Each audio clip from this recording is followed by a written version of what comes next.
Alguns motores nascem para um propósito e desaparecem com o passar do tempo. Mas houve uma máquina que se recusou a morrer. Um rugido metálico que ainda hoje continua vivo em barcos, caminhões e tanques de mais de meio século atrás. O som agudo e brutal de um Detroit Diesel dois tempos não era apenas barulho, era uma declaração de poder. O surpreendente é que esses motores, criados há mais de 80 anos, continuam funcionando com uma confiabilidade que parece impossível na era da obsolescência programada. Como conseguiu uma empresa construir algo tão indestrutível que resistiu a guerras, décadas de trabalho extremo e até as leis do mercado?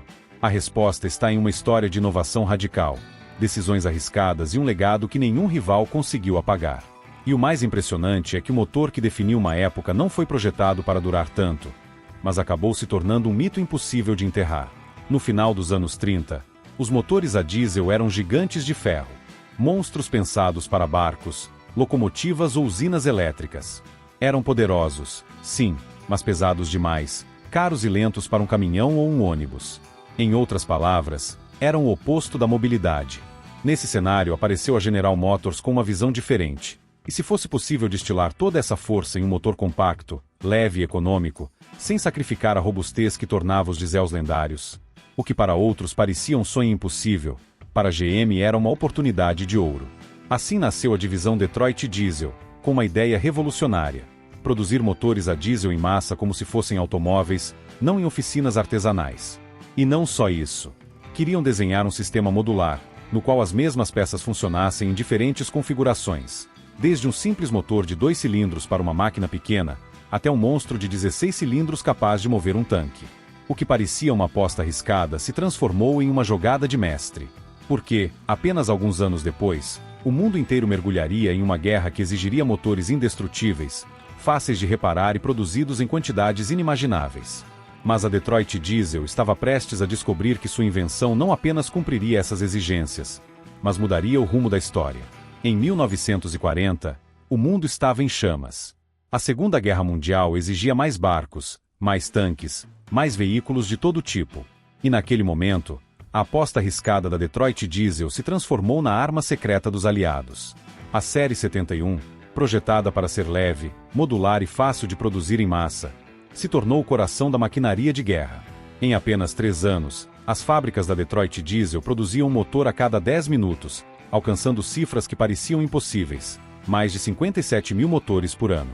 Esses motores terminaram em todos os lugares: nos tanques que atravessavam a Europa, nas lanchas de desembarque que pisaram nas praias da Normandia e nos barcos de patrulha que caçavam submarinos inimigos no Atlântico. Se você já viu imagens da guerra em movimento, há grandes chances de que por trás daquele rugido metálico estivesse um Detroit Diesel trabalhando sem descanso. O que tornava esses motores únicos não era apenas a quantidade produzida, mas o gênio da engenharia, um design de 2 tempos que explodia a cada giro do virabrequim, entregando mais potência em menos espaço. E um detalhe que os tornava inconfundíveis: todos vinham com um supercompressor mecânico de série, que além de alimentar o motor, lhe dava aquele tom agudo, quase um grito, que os soldados nunca esqueceram. Era um som que ficava gravado na memória. Um som que anunciava força, resistência e sobrevivência. E para muitos combatentes, o rugido de um Detroit Diesel era o eco da esperança em meio ao caos. Mas a guerra foi apenas o começo. Uma vez que os canhões se calaram, o verdadeiro desafio era outro: como transformar aquele motor de batalha em um aliado para a vida civil? Com o fim da guerra, a Detroit Diesel enfrentou uma nova pergunta: poderia um motor forjado no campo de batalha encontrar seu lugar na vida civil? A resposta foi um rugido que marcaria gerações. A Série 71 não foi guardada em um museu nem descartada como uma lembrança militar. Pelo contrário, adaptou-se a ônibus urbanos, caminhões de carga, barcos pesqueiros, máquinas de construção e até veículos de bombeiros. Era um motor capaz de fazer de tudo. E o melhor, permanecia vivo com um simples jogo de ferramentas, sem necessidade de técnicos especializados ou peças impossíveis de conseguir. Mas o que realmente o transformou em lenda foi sua voz. O som agudo e brutal daqueles 2 tempos, impulsionados por um supercompressor mecânico, lhe rendeu um apelido que ainda hoje ressoa: o Screaming Jimmy. Não era apenas barulho, era um grito mecânico que simbolizava força bruta, resistência e confiabilidade absoluta. Esse rugido se tornou a trilha sonora de cidades inteiras. Ônibus arrancando ao amanhecer, guindastes levantando toneladas de aço, barcos saindo ao mar com o grito inconfundível do Jimmy. Para alguns, era incômodo. Para outros, música pura. Mas a verdade é que ninguém podia ignorá-lo. E por trás desse som havia uma realidade ainda mais impressionante. Esses motores não apenas trabalhavam duro, também sobreviviam ao abuso. Suportavam calor extremo, frio glacial, cargas impossíveis e manutenção deficiente sem jamais desistir. Eram, literalmente, motores que se recusavam a morrer. Mas enquanto os Creaming-Jime conquistava a vida civil, a Detroit Diesel não parou. Estavam prontos para expandir a família e levar sua filosofia a novos terrenos. Quando os canhões se calaram e a pós-guerra começou, a Detroit Diesel tinha em mãos um dilema. Como transformar um motor militar, endurecido pela guerra, em uma ferramenta confiável para o dia a dia? A resposta foi simples e brilhante: expandir a família. A série 71 se adaptou a todos os cantos da indústria. Desde o compacto 371, perfeito para ônibus urbanos, até os colossais 24 cilindros que rugiam em barcos e geradores industriais. A chave era seu design modular: pistões, bielas, injetores, peças que podiam ser usadas em diferentes configurações, reduzindo custos e simplificando os reparos. Mas a Detroit Diesel não parou aí. Eles entenderam que cada setor precisava do seu próprio motor. Em 1957, surgiu a Série 53, projetada especificamente para o transporte rodoviário. Menor, mais leve e eficiente, mas igualmente robusta. No outro extremo, em 1965, nasceu a Série 149, um monstro criado para mineração, embarcações e máquinas pesadas, com até 20 cilindros capazes de gerar mais de 3.000 cavalos de potência. E nos anos 70, a Série 92 foi apresentada como evolução lógica: motores mais compactos, potentes e, sobretudo, um pouco mais eficientes no consumo de combustível, em um mundo que começava a se preocupar com economia e sustentabilidade. Cada nova família mantinha a essência da Detroit Diesel: durabilidade brutal, facilidade de reparo e aquela capacidade quase mágica de trabalhar sob condições extremas. A marca não apenas havia sobrevivido à guerra, estava conquistando a paz. Mas o sucesso nunca é eterno. O que os tornou invencíveis também começou a se voltar contra eles, porque o rugido dos Creaming-Jime logo enfrentaria um inimigo muito mais silencioso. Durante décadas, o rugido dos Creaming-Jime foi sinônimo de poder. Mas o que o transformou em lenda também começou a ser sua condenação. As regulamentações ambientais começaram a apertar. Os motores de 2 tempos, por seu próprio design, deixavam escapar parte do combustível sem queimar.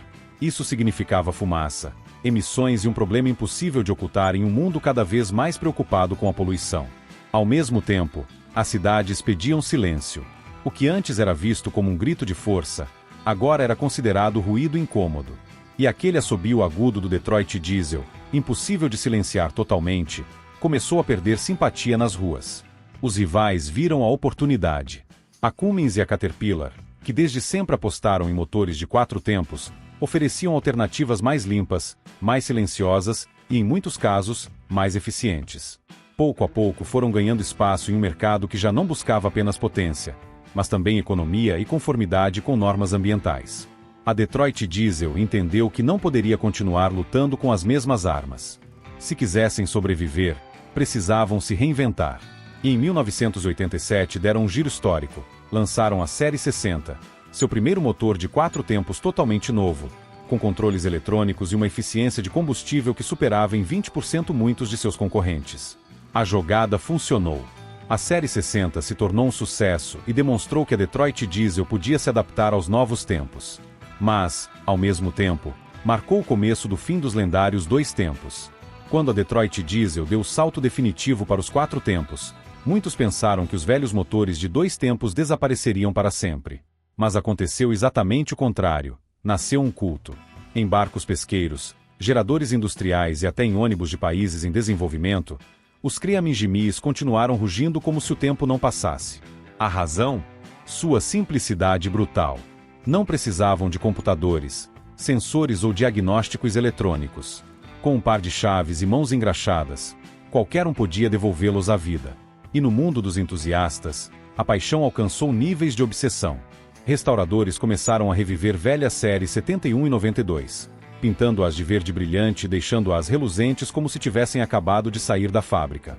Em feiras e exposições, basta alguém girar a chave para que uma multidão se aproxime para ouvir aquele assobio metálico, um som que provoca sorrisos, nostalgia e até arrepios. A internet fez o resto. Canais no YouTube dedicados exclusivamente a Detroit Diesel começaram a acumular centenas de milhares de seguidores. Vídeos de partidas a frio, restaurações completas e demonstrações de potência tornaram-se virais. Para muitos jovens que jamais viveram a época de ouro desses motores, descobri-los online foi como abrir uma janela para um mundo perdido. Hoje, conseguir peças de reposição não é problema.